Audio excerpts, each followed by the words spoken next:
America ने Israel को $7 billion से ज्यादा की कीमत के नए हथियार देने का ऐलान किया है। प्रेसिडेंट ट्रंप ने इजराइल को 3000 हेलफायर मिसाइलें जल्द से जल्द भेजने का आदेश दिया है। यह हथियार ट्रंप के गाजा पर कब्जा करने के प्लान में इस्तेमाल हो सकते हैं। उधर अमेरिका के गाजा प्लान पर कई देशों ने युद्ध की धमकी दी है। तुर्की के राष्ट्रपति सीरिया के राष्ट्रपति अहमद अल शरा के साथ खाड़ी में नया वॉर प्लान बना चुके हैं। वहीं प्रधानमंत्री नेतन्याहू ने 23 लाख लोगों को गाजा से निकालने का रूट दुनिया को दिखाया है। ट्रंप के फैसले शॉकिंग होते हैं, दुश्मनों से 100 कदम आगे के होते हैं। जब सब कुछ सही लगने लगता है तब सुपर पावर असली रंग में आता है। खाड़ी के शांत पड़े खंडहर और बियाबान को बारूद से पाटने का नया दौर शुरू हो चुका है। इस बार इजराइल के कितने भी दुश्मन सामने हों, फर्क नहीं पड़ेगा। राष्ट्रपति ने साफ कर दिया है कि गाजा के पुनर्निर्माण के लिए लोगों को बाहर निकालने की जरूरत है, क्योंकि गाजा विध्वंस की जमीन है। ये किसी भी इंसान के रहने लायक नहीं है। सुपर पावर अमेरिका इजराइल को अब तक का सबसे बड़े विनाशकारी हथियारों की सप्लाई करने जा रहा है। नेतन्याहू को ट्रंप की तरफ से $7.4 बिलियन कीमती विनाशकारी गोला बारूद की खेप मिलनी फाइनल हो चुकी है। इजराइल को अमेरिका $6.75 बिलियन की गोला बारूद से अजेय बनाने जा रहा है, जिसमें 166 छोटे बम, हजारों गाइडेड किट, 3000 हेलफायर मिसाइलें भी शामिल हैं। बताया गया है कि इजराइल को मिसाइलों की डिलीवरी जल्द से जल्द मिलेगी। गाजा युद्ध, लेबनान युद्ध, यमन फ्रंट और सीरिया में जब थोड़ी सी शांति आई है, तब अमेरिका इजराइल को इतने हथियारों से लैस क्यों करने जा रहा है? क्या ट्रंप के दिमाग में इजराइल के लिए कुछ विस्फोटक रणनीति तैयार है? आखिर इजराइल अब भी हमास की सफाई की जिद पर क्यों अड़ा है?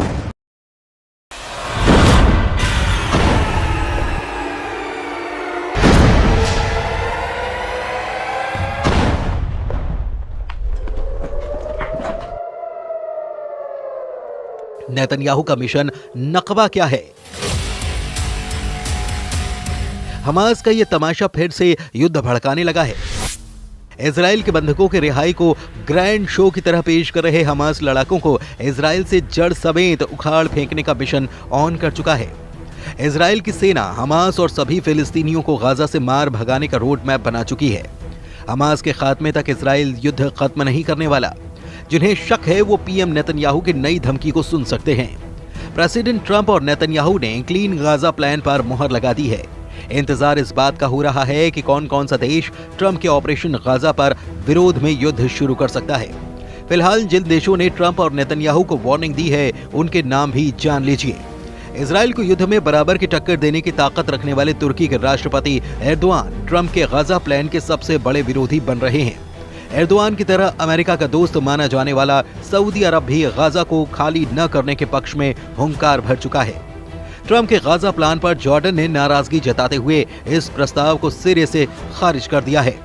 मिस्र के राष्ट्रपति अब्दुल फतेह अल सीसी ने कहा कि ट्रंप की योजना अंतर्राष्ट्रीय कानून का एक गंभीर उल्लंघन है।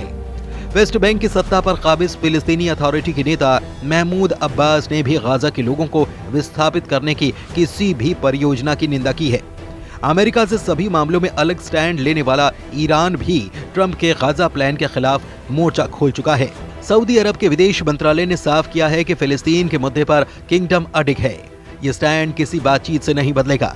सऊदी किंगडम फिलिस्तीन की वैधता के उल्लंघन का जोरदार विरोध करता है। इजराइल की फिलिस्तीन पर कब्जे की प्लानिंग और जमीन हड़पने की कोशिश नाकाम कर दी जाएगी। जिधर सऊदी अरब है, उधर अरब लीग के 22 देश रहते हैं। जिधर ईरान है, उधर शिया बाहुल्य ज्यादातर मुस्लिम देश रहते हैं। खाड़ी मुल्कों ने नए ताकतवर लीडर के तौर पर उभरे कमांडर जुलानी उर्फ अहमद अल शरा तो साफ साफ अपनी मौजूदगी दर्ज करा रहे हैं।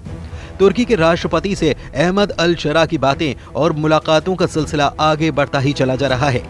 मतलब ये है कि गाजा युद्ध की जिस चिंगारी को ट्रंप ने भड़काया है, वो अगर बारूदी बवंडर में तब्दील हुई तो इसराइल के खिलाफ कम से कम 52 देशों की सेना युद्ध में सामने हो जाएगी।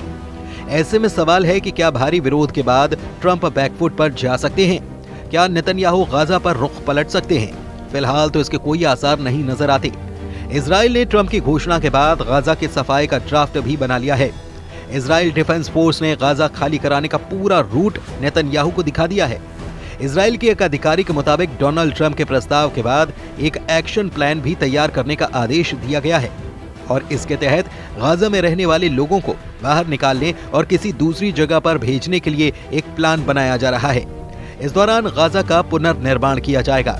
हालांकि इजरायली अधिकारी ने फिलहाल ये साफ नहीं किया कि अगर गाजा से लोगों को बाहर निकाला जाता है तो फिर उन्हें कहां भेजा जाएगा, लेकिन जो बातें पता चली हैं उससे कुछ रूट की जानकारी के संकेत मिल रहे हैं।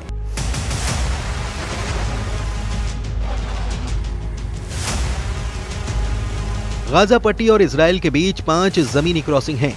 शुरुआती योजना के मुताबिक इन 5 पॉइंट से गाजा पट्टी के लोगों को बाहर निकाला जाएगा।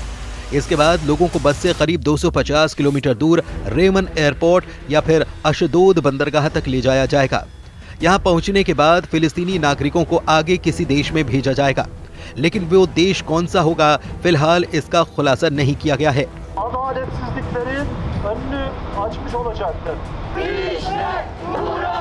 प्रेसिडेंट ट्रंप ने जिन देशों के नाम बताए थे उन्होंने इस पूरे प्लान को गाजा के लिए खौफनाक बता दिया है, यानी कि मिस्र और जॉर्डन गाजा के एक भी आदमी को अपनी जगह नहीं देने वाले। अरब मीडिया में जॉर्डन के विदेश मंत्री की धमकी की जानकारी दी गई है, जिसमें उन्होंने कहा कि अगर जॉर्डन में फिलिस्तीनियों को जबरन विस्थापित करने की कोशिश की गई तो जॉर्डन पूरी ताकत से सामना करेगा। ये जॉर्डन के लिए युद्ध की घोषणा है और हम इसका जवाब देंगे।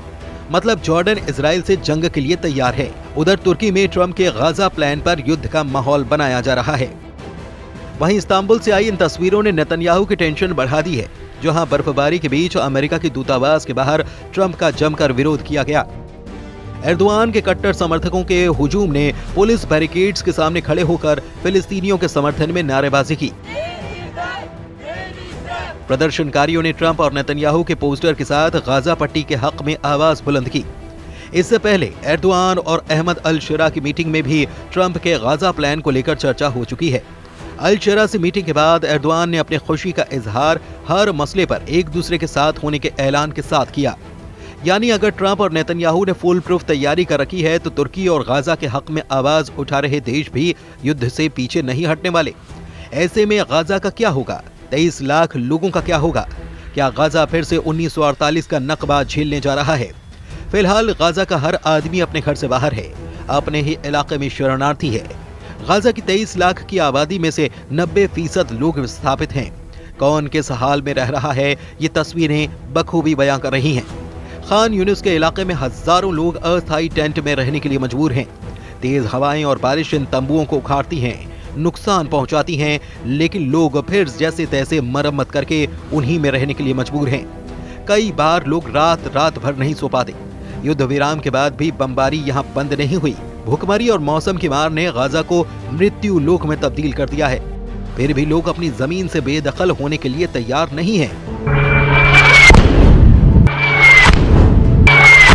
77 बरस पहले जैसी तबाही गाजा ने झेली, सब कुछ वैसा ही फिर से होने का खौफ यहाँ पर पसरा हुआ है। अमेरिका का गाजा में बढ़ता दखल कई खाड़ी मुल्कों की तबाही का सबब भी बन सकता है। इजराइल के लिए हर लिहाज से अब माहौल मन मुताबिक है। ट्रंप से व्हाइट हाउस में मीटिंग के बाद नेतन्याहू पूरी तरह कॉन्फिडेंस में लौट आए हैं। अमेरिका से लौटने के बाद नेतन्याहू ट्रंप के प्लान पर जल्द से जल्द अमल करना चाहते हैं।